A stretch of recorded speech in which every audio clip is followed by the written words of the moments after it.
There you go. Okay, so to repeat what we just did. So for number 1, we have B, that it's false. 2, we have yes, it's true. 3 is false, and 2 is true. 4 is true. I thought we had 3 as true. I'm not sure. 3 is true? Yeah, true. Yeah. Okay. Yeah. Okay, so 1 false, 2 true, 3 true, and 4 true.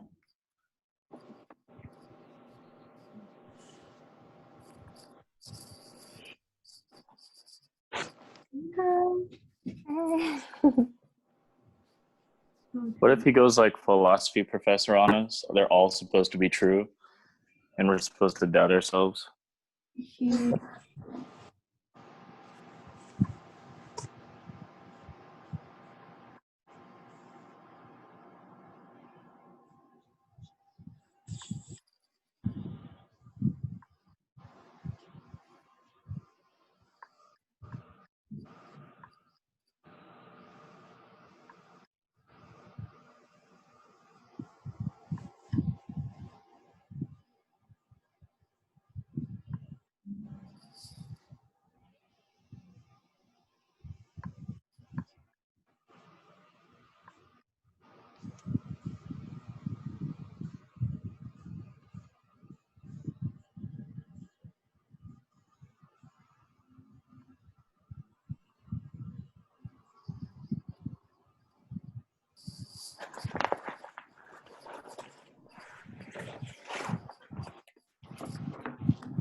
And then for number 5, it looks like a sound argument. What do you guys think?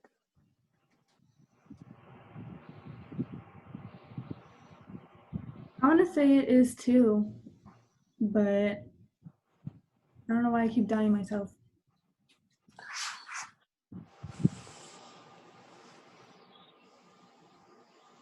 Argument?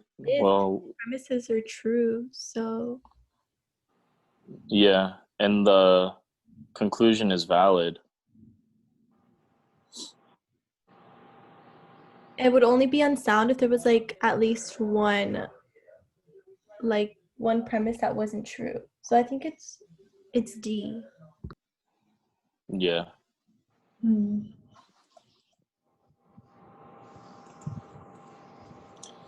Number 6, pick a multiple choice that describes the following to the all cities in British Columbia are in Canada, all cities in California are in the United States, Mexico City is in Mexico.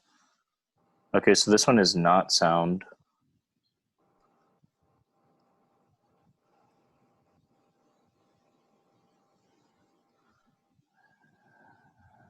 I think it would be A. This argument is unsound because although it's valid, like all of them are true. Oh wait, hold on. I didn't read the last part. Wait, I don't know. I think it's C. I think it's B. Because it's a sound argument, but so all of its premises are true, but it's invalid because none of them link together.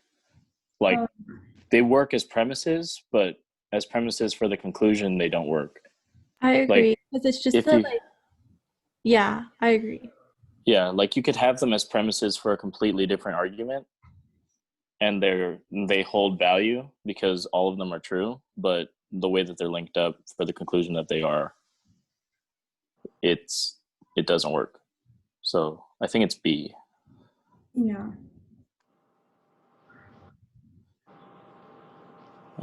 Number 7, Quito in South America. Rio de Janeiro is in South America. Quito and Rio de Janeiro are in the same country.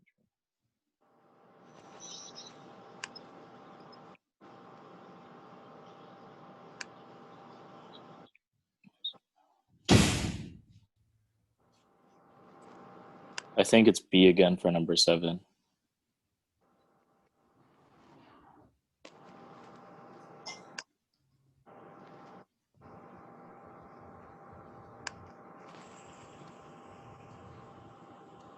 No, I think one of them is false because Quito is in Ecuador and Rio de Janeiro is in Brazil. Is in Brazil. Brazil's in Exactly. South America. Ecuador is, it's like the bottom of Central. Yeah, but it's saying that it's in the same country and they're not in the same. They're not in the same country. So it would be Um, then, right? The argument is unsound because it is invalid and it has at least one false premise. Yeah, I would go with, or hold on. Now I'm gonna actually look up where stuff is because I suck at geography. I don't know why I'm debating between A and C.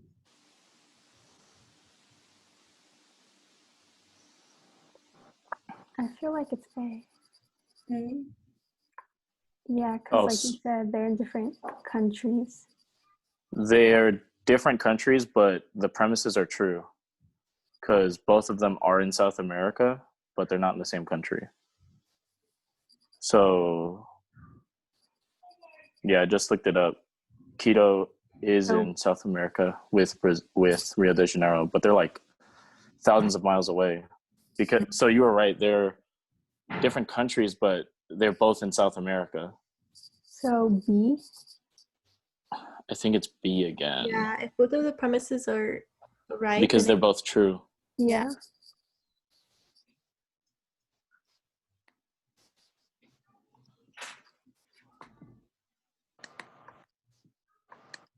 They need to start teaching geography again because I had to Google that. Yeah. I had to Google that too.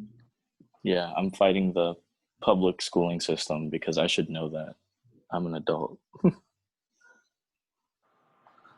Pick the multiple choice that correctly describes the following. All cities in Italy are in Europe. Rome is in Europe, so Rome is in Italy. What? Okay, if 2 and 3 were switched, then it would be perfect. The premises are valid, right? All of the True. premises are valid. Even the conclusion is valid. But the way that the premise is lined up, it's false. Yeah, I don't know.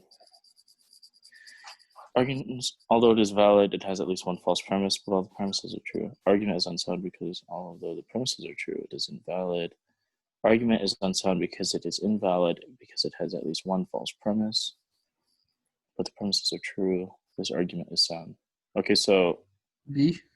is it B again? I think. I mean, that's the only one that makes sense because all cities in Italy are in Europe. Yeah. Rome is in Europe, but Rome is in Italy. See, if 2 and 3 were switched, it'd be a sound argument, but the premises hold truth. So B. Yeah, B Yeah, again. Me too.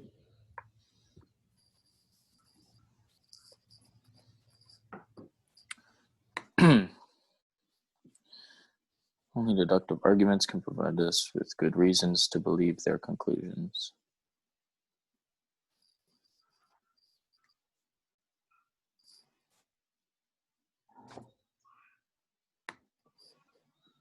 I'm gonna say it's false for number 9, but I don't know because I did the reading on like Monday and it's Saturday, and I haven't opened anything since. I was gonna say bless you, but if you didn't sneeze, that would have been embarrassing. Oh no, it was a cough. Oh, It's still kind of like smoky here, but it's like not smoky. uh-huh. If that makes sense.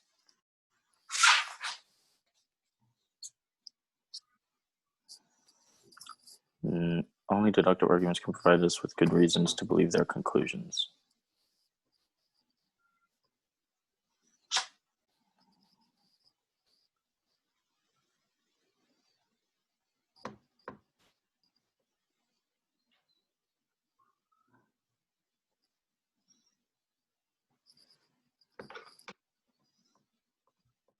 I'm gonna say it's, I don't know.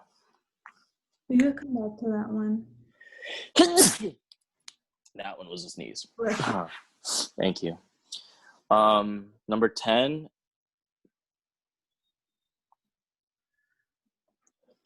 Bless you. Thank you. Compelling argument must all true premises.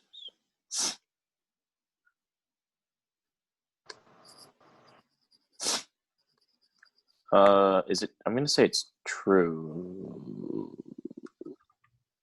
for number 10.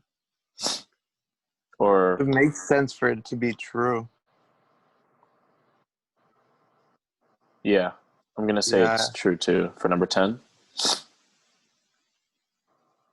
9 was true as well. For sure. 9. We didn't put the answer for 9. Oh, I thought he was stating like, is it like it's true too?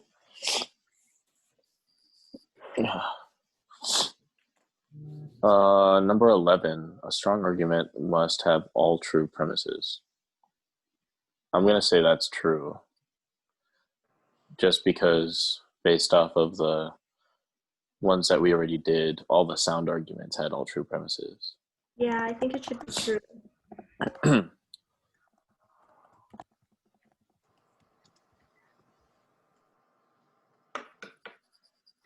I'll be right back. Hold on.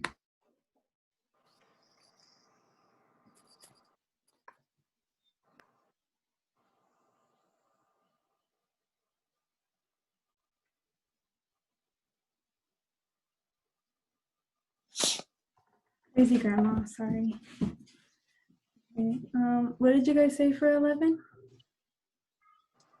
I said true. True.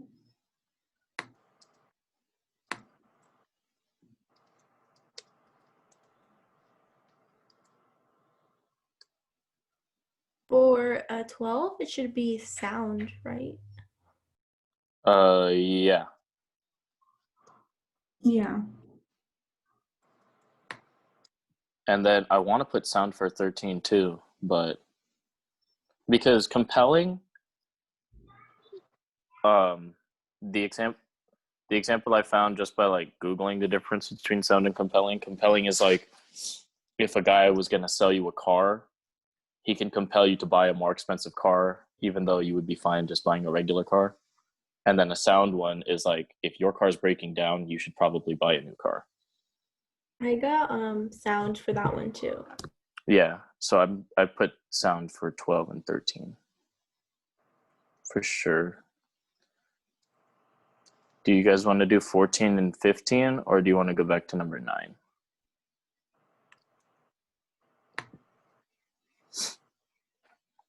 You can do 14 and 15. Yeah. Explain as clearly and concisely as you can the difference between a valid argument and a sound argument. Define the terms valid argument and sound argument in your answer. Okay, I don't remember the exact definitions, and I don't have the book in front of me. That one. I don't know if we were supposed to put anything else.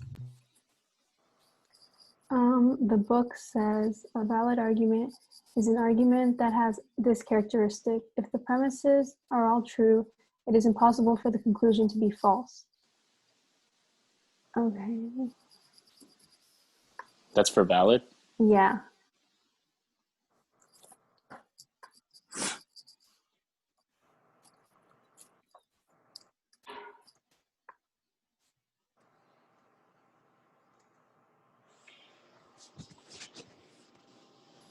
And then,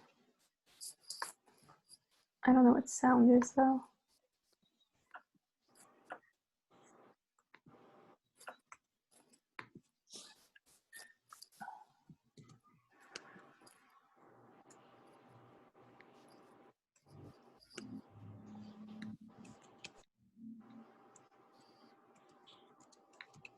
A sound argument is an argument that meets both of these conditions. It has all true premises and it is valid.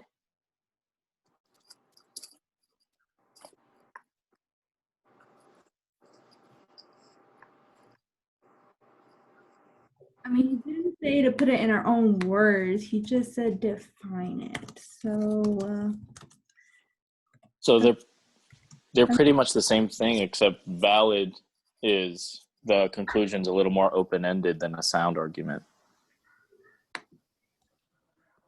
Because for a valid argument, the premises have to be true, but the conclusion doesn't also necessarily have to be like to follow the same structure. Like it's a valid argument to say students learn more from homework. This class gives us homework, but because I haven't learned anything, he shouldn't give us homework. That's like a valid argument. But a sound argument would be students, it's proven that students do better from practicing stuff because of homework. This class assigns us homework. If I have learned something, it is because of the homework. Or retained something, it's because of the homework. But you know what I mean? I'm making stuff up, so I don't know how it's sounding. It would mean something along the lines of like it's proven, like it's statistically significant that, like in that example, you say like you have to have proof in order to make a sound argument. Type of thing, I'm guessing. So wait, like a sound argument? Sorry, I just joined, but if I can like pitch in. So like I'm pretty sure because like for the sound argument, both the premise and the conclusion have to be true. Yes. Yes. Okay, wait. What are you guys talking about right now? We're doing number 14 and 15. Okay. And we're on 14. So we have to describe what a valid argument is and what a sound argument is and what the difference between the two of them is. Okay. But since you just jumped in knowing that, I'm assuming that you did the reading and you Yes. remembered more than I did. Yeah, well, I always do notes in like a way that I can understand it. So like I feel pretty confident in my understanding of it. But I don't know. What are you guys talking about? Yeah. Wait, so what are your guys' like debate right now? Like What is a valid argument? Like the difference between them? Yeah, and then because we know what they are because we found it in the book, and then it's what is the difference between them. Okay. So for the valid argument, like I'm pretty sure I'll look right now, but either like the premise, like either the premise or the conclusion can be false. So I'll look right now. But for the sound argument, like I'm pretty sure like both of them have to be true. But I'll look at the reading right now. Yeah, that's what I thought too, because I remember the definition for the valid one, and then, or the sound one, I mean, and just by looking at the examples from the homework, Yeah. because the sound has to have true premise and true conclusion. So I was just assuming that valid, you can have true premises, but the conclusion isn't always necessarily true. Because like when they explain it, it's always like for the valid argument, it's always if the premise is true, then the conclusion can be true. So it's like theoretical. So whether the premises are true or false, the conclusion will make sense because of the premises. Yeah, that makes sense. Yeah, that's like what I think. But yeah, because I remember in the beginning of the reading too, it says, like the question, are the premise true, is factual. And then the, like, if they're all true, are they good reasons to believe the conclusion? That question is logical. So like the factual, that will like explain, like that falls under the sound argument category. But the valid argument category falls under logical. Which is just like, does it make sense? So I'm looking at like a different page, like just a like thing on valid argument. It says if all the premises are true, then the conclusion must be true. Or in other words, it is impossible for all the premises to be true and the conclusion to be false. Yeah, so that's why like the key word in the valid argument definition is if. because I remember being confused about that, and then like reading it over, and then like, and also I watched his video, and that was like the clarification was that like the key word here is if. So whether or not the premises are true, like their explanation, which is the premises, makes sense for the conclusion. Oh, So- that makes sense. Yeah, So, so the like- premise, regardless if it's true or false, is good reason to believe the conclusion. So it's just like, he says, like, pretend that the premises are true. And like, when you pretend, does the conclusion make sense? Okay, that makes sense. Yeah. Yeah. Okay. Yeah. That makes sense. So I'm assuming you guys went through 1 through 13, right? Yeah, but we could go over it at the Yeah. Okay, no, yeah, just making sure. No problem. What's it called? We didn't do number 9 though, because that one was like, Oh, okay. but we Nice. did the rest. I see. If we could we go over those Yeah. after we're done with 14 and 15? Da, da, da, da, da, da. Where is my nut? Oh, there it is. So we're doing 15 right now? Mhm. Okay. Wait, so how will you guys word number 14 then? A valid argument, if the premises are true, then the conclusion must be. But that's if, and then a sound argument is the premise and the conclusion are both true. So the difference between the two is that one relies on the validity of the premises, the sound one, or the valid one, and then the sound one is the premise and the conclusion are both true. For sure. Thanks. That's not like the perfect way to word it. I'm just like spitballing. I'm probably gonna word it Yeah. better. That's just because I don't have anything to like write in front of me. But that's the gist. Explain as clearly and concisely as you can the difference between a deductive argument and an inductive argument.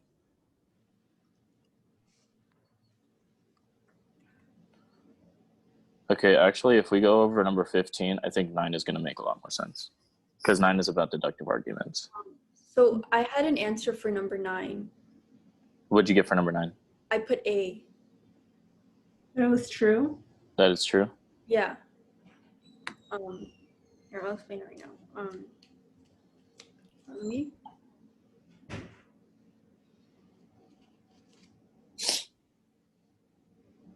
The book says a deductive argument is an argument that is valid or that an arguer intends to be valid. Mm-hmm. Yeah.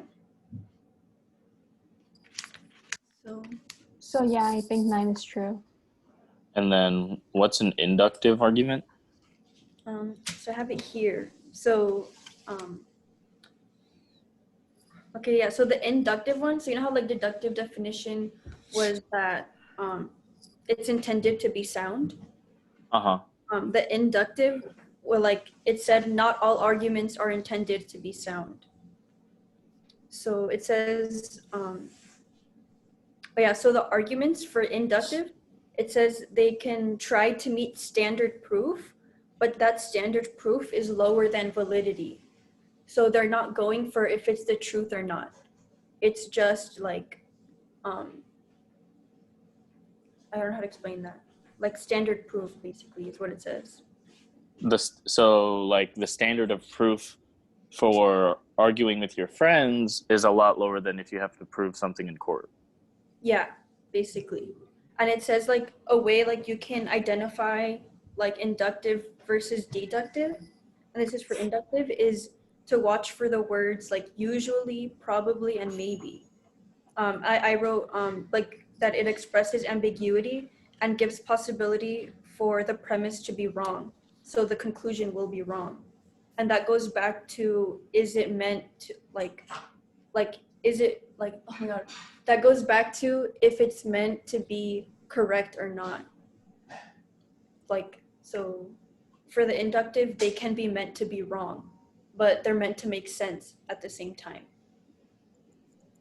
I get it. So inductive is like what you use to justify something, like when you're losing an argument. It's like, Yeah.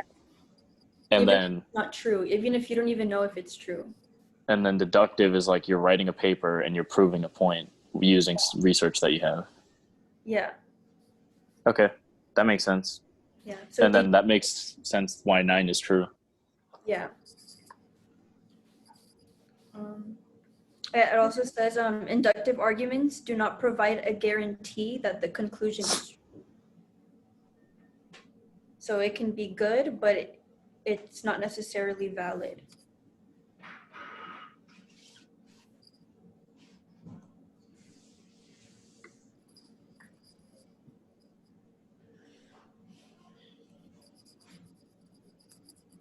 For sure.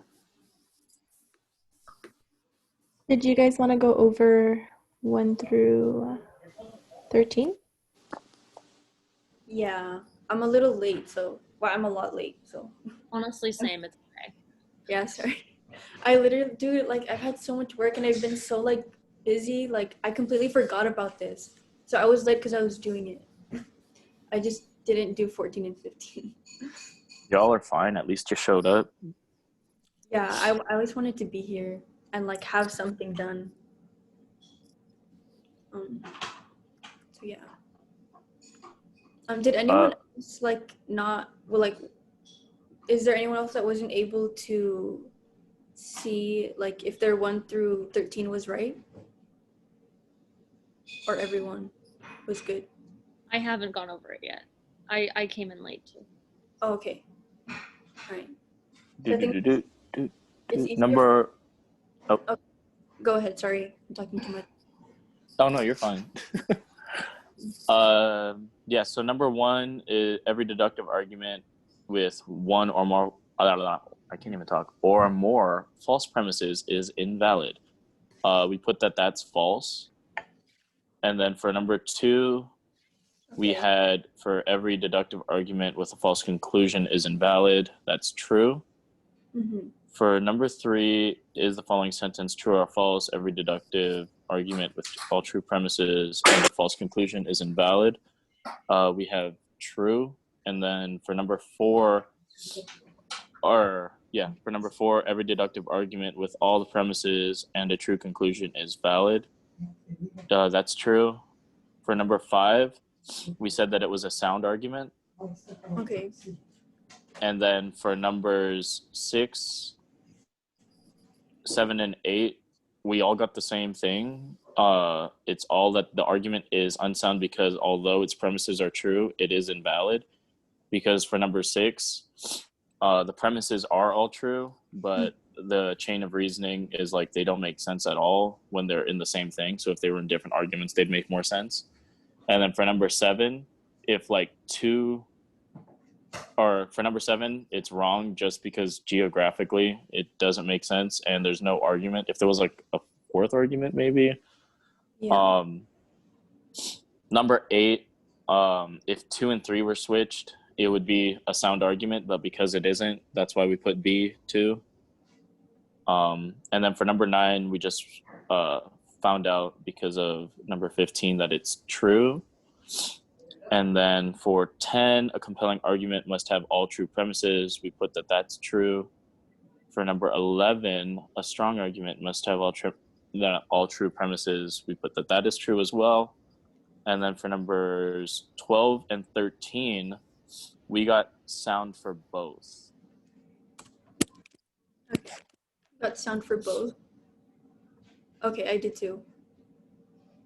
Yeah, because we just looked up the definition and it came true for both of them that's for the sound one. And it makes more sense. So, and then you guys came in when we were going over 14 and 15, right? Yeah. For 11, I got B. You got B for number 11? Yeah, because again, the definition for strong argument is if premises are all true, it is unlikely that the conclusion is false. So it gives leeway to a possibility to the premises being false. I thought that was for valid argument. if the premises are all true, it is impossible for the conclusion to be false. Yeah, I think it was like the same for both. But here, I'll look up. I don't know, I may be wrong because there was like only like another one that I got differently, but I was like debating that one too. Which But- one? Let me see. I think it was. Let me see. I'm trying to spell on this one. Oh, I think it was 7. Just a quick thing on 11, because if it's a strong argument, what does that constitute for? Does that mean that it's valid, or does that mean it's sound? I think it just means that it's sound. But Okay. yeah, because for an unsound argument, it says argument is invalid or has at least one false premise or both. Oh wait, I see what you're saying. Because for it to be a strong argument, it could be a valid argument or a sound argument. So I can see that because it doesn't need to be sound for it to be strong. Yeah.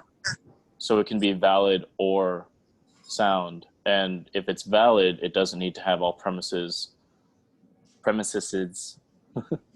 that are true. So it could be false, Yeah. but it could be That's why I true. put B. But you guys put whatever you want. But I feel like B might be the answer. I'm just honestly not positive. Yeah, I feel like if it now that I'm looking at it twice, But I feel like compelling. if it could be false, then it's probably false. yeah, Because I'm putting B. I'm pretty confident in B, to be honest. Because it's easier to put doubt on something than to confirm it. So I'm like, I mean, I if have more you doubt. want, whoever's doubting it, you could put A, so we can like. But I mean, I'm gonna flip a coin later on me too. I mean, it's a tonight. good question.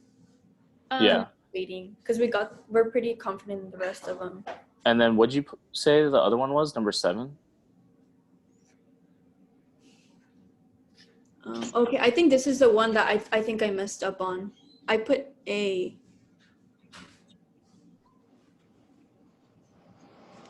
What's it called?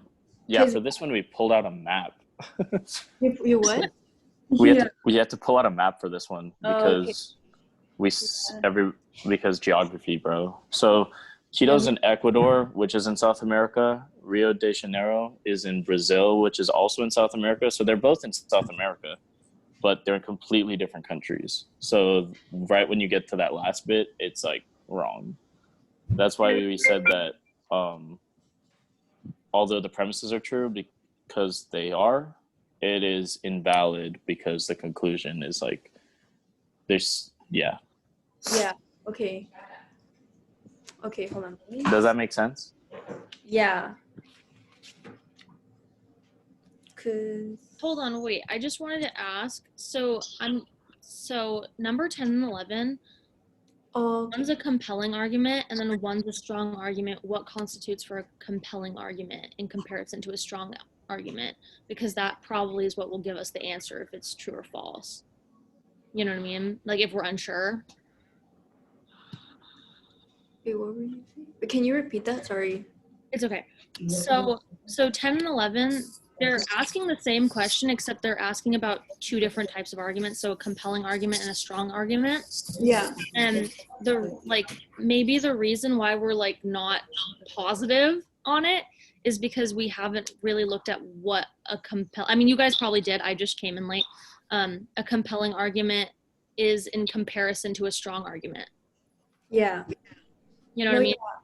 So Yeah. what makes 10 true? Mm-hmm. Like It's I haven't done that one. Yeah. The Yeah, definition- because I wrote the thing for compelling argument because they're both related like to each other. So it says an inductive argument that is strong and has all true premises is a compelling argument. So that's the definition for like that's the criteria for a compelling argument. that the premises have to be true. Okay, so then yeah, Or it might be also the strong argument that constitutes that it could be false then. Yeah.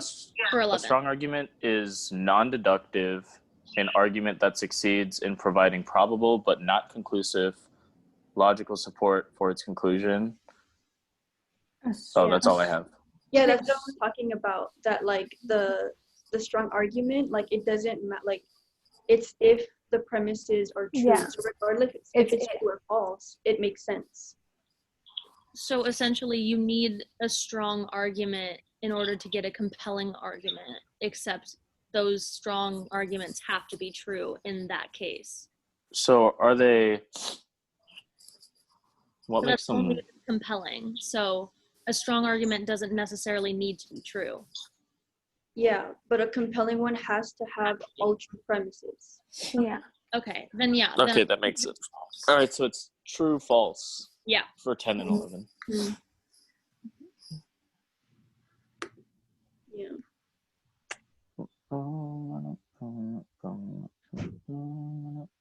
Wait, so for 7, you guys put B?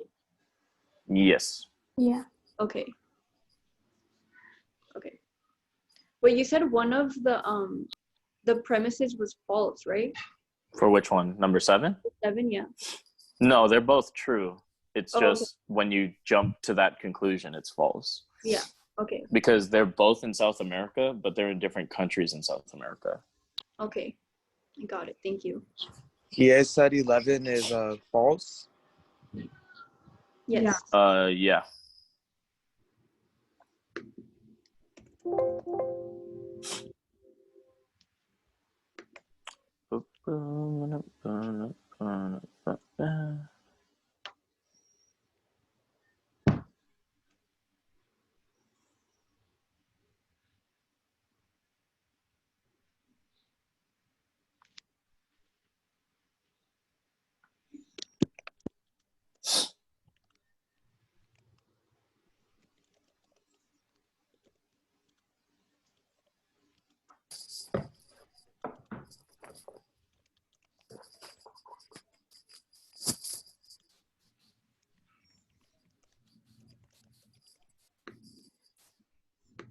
Does a deductive argument have to have a true conclusion? Conclusion. No. Oh wait, no, the deductive one? Yeah. So the deductive ones are meant to be true conclusion. Okay, cool. Thanks.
We're just waiting for like other people to see if they join.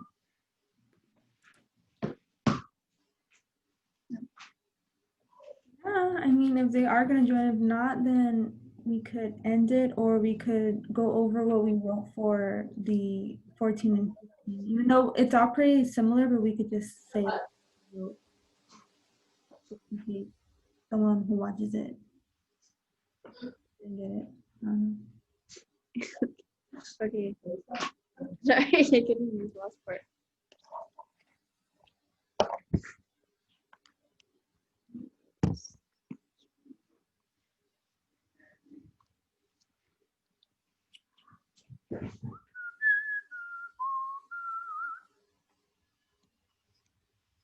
Ajá. Alguien de la clase. Sí.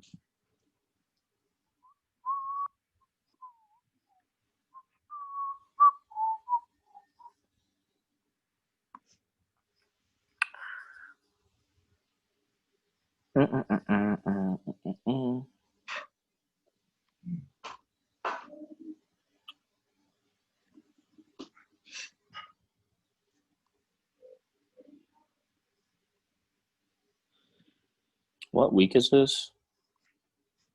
Oh, I was so confused about that. I was looking at the calendar. It's week 5.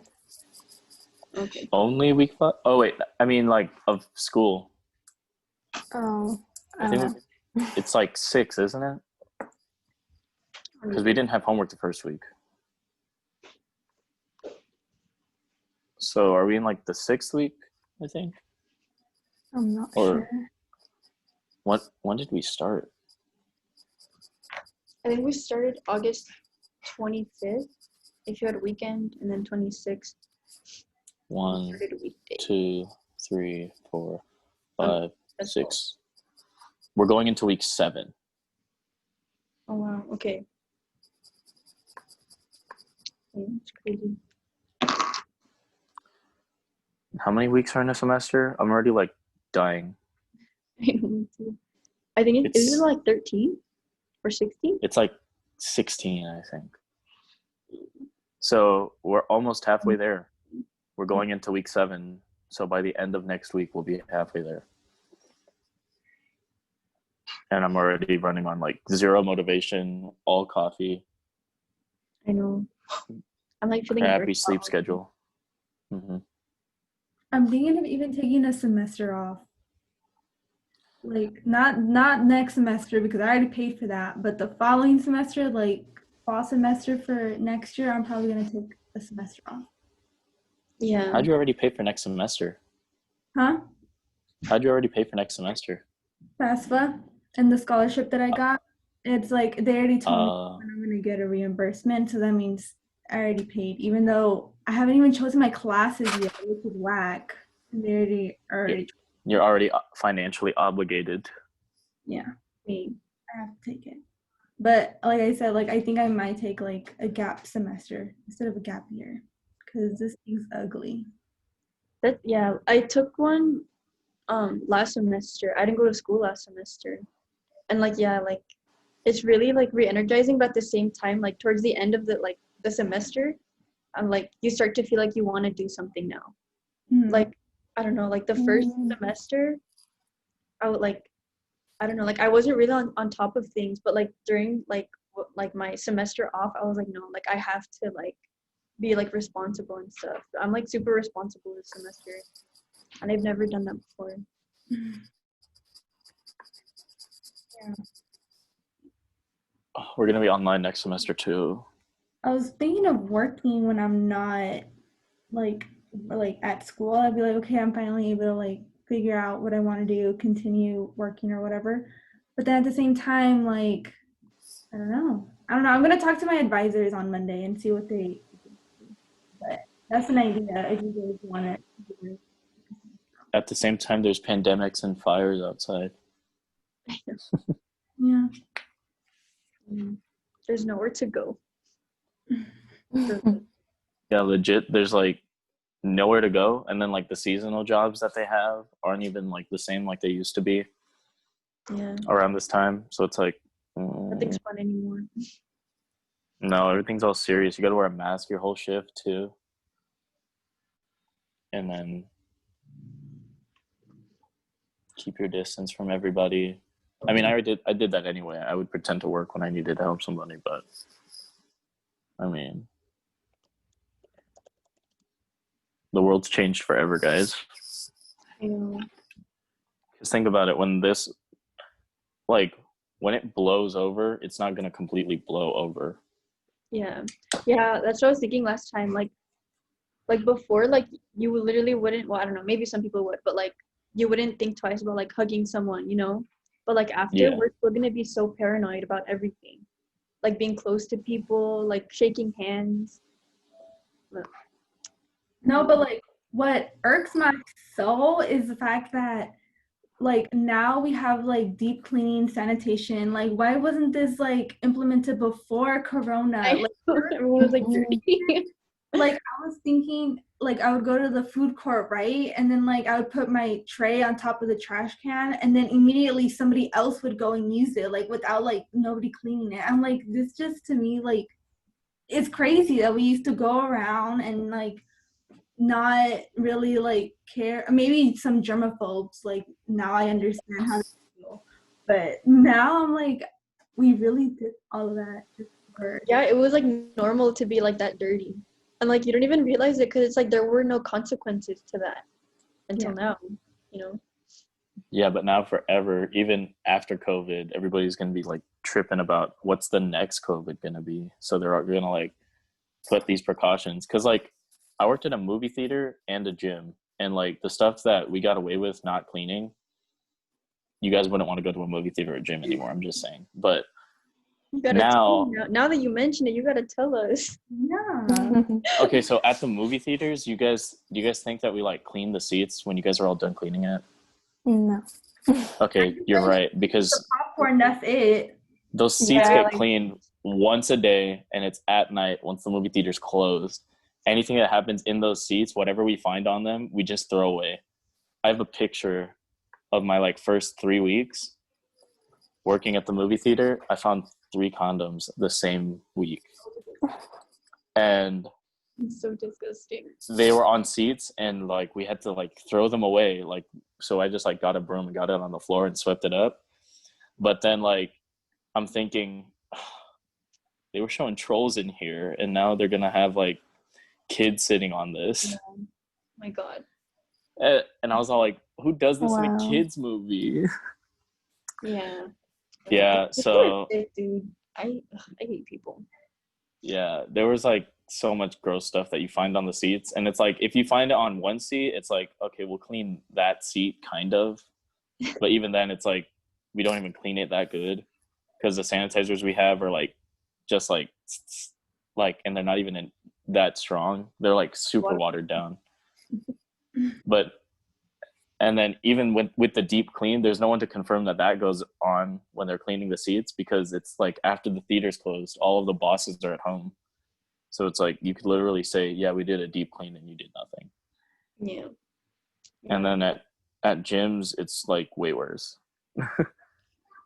Because it's like in the guidelines that you guys are supposed to wipe down the equipment after you use it. So technically I don't have to wipe down the equipment. I'm assuming that you wiped it down. I just have to make everything look nice and put it back where it was. And like clean up the towels and everything. But yeah, it's pretty disgusting. Like some of the stuff that our movie theater got away with, I'm pretty sure that the health department would have shut us down if they knew what was going on. Yeah. Yeah. Like one time we had a trash compactor broken, so we didn't take out the trash. So the trash is in the back, like with the food, or overflowing. Oh my God. Yeah. And it's like we have high like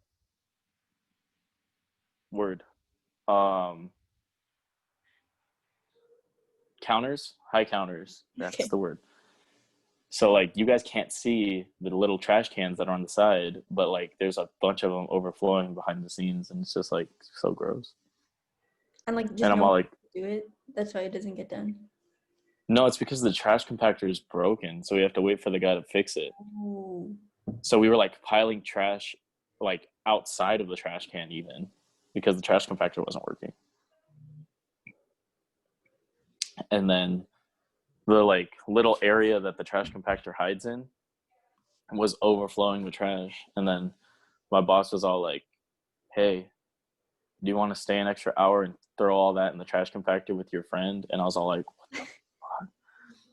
So my New Year's Eve, or probably 2 days before Thanksgiving, it was snowing here in Palmdale. And I'm out in the snow with my friend throwing like a mountain of trash into the compactor to crush it. And she's all like, oh, we'll give you guys a jacket and you can keep it. And we were all like, we're in. And I'm looking back and I'm all like, I could have got hypothermia. I could have got COVID. I could have got so much stuff from that trash. Yeah. Hep A through Z. What was But with that sweater, huh? it was a jacket and it was totally worth it. My bad. Well, it's going to be a collector's item now. Cinemark's going to like go under. So I'm going to have a Cinemark jacket. I'm going to be all like, hell yeah. Let me tell you all a story about a time when movie theaters still existed. Because think about it, movie theaters aren't going to exist anymore, guys. Maybe. Like being in, I mean, I would being in that assume- close of a space. Yeah, but like, okay, like I don't know. Okay, I would assume that like, cause like, yeah, like the movie theaters, like that's such a large like market, you know. So I would assume like they would have savings, you know, to keep that in the event of like something, you know, because else that would just be like bad accounting, like bad management, you know. Yeah. What's it called? Big companies like us and AMC were like using 2020 because it's like the beginning of a new decade and we came out of a recession and stuff like that. They were using it to buy new theaters. Oh, definitely. And then so the contracts were being written up last year when COVID first hit. And then in January, we tried to stay open as long as we could. We stayed open till March. We were surprised that they didn't close us till then. And then now they're selling a bunch of theaters. So Cinemark and AMC stock usually floats at like $50, $60, the stock. And then right when COVID hit, it crashed. You can buy Cinemark stock today for like $7. Wow, that's crazy. Yeah. I think it's, or $11 now.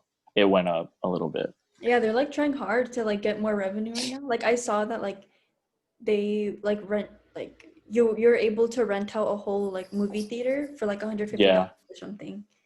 Yeah, it's like And that's for a cheap, party. $50 for like a whole movie theater. Yeah, dude, they're trying hard because we're not even there. So it's just like the general manager that's there. So they would be in charge of your food and getting you seated and making sure you guys all leave and the security, because there's no security. We're not there to work. So it's like super, super underground. I say it's time to bring drive-ins back. Why did they leave? Yeah. Because there's one on Sunset, and it's like that one's been there forever. And so it's like, if that drive-in movie theater has been there forever, it's not going anywhere anytime soon. And if it's lasted this long, clearly people still like going to a drive-in. So Yeah. why not bring back drive-ins? That'd be tight. Yeah. I think they were. And like, yeah, I remember going to, I went to a drive-in like a couple of years ago too. And there was like a lot of people. So Yeah, it used to be like a tradition. Like I would go once a year just to like experience a drive-in, and like you sneak in because they didn't do it by the car. They still did it by the person at the one we went to. And so yeah. when You I would went get out of with, your car. no, I would like hide like in the third row. I would like lay down on the floor, and then like my aunts would throw like blankets and pillows on me, and then it looks like it's just like the area where we're keeping our stuff, and like chairs. So I had like lawn chairs and blankets and pillows on me, and then like we're in a long line and I'm all sweating. I'm like, I'm dying. They're all like, shh, we want to save $12. $12. And I was like, okay. Yeah. No, the world's definitely changing forever. Just think about it. We're not even going to be able to go out like we used to. Like,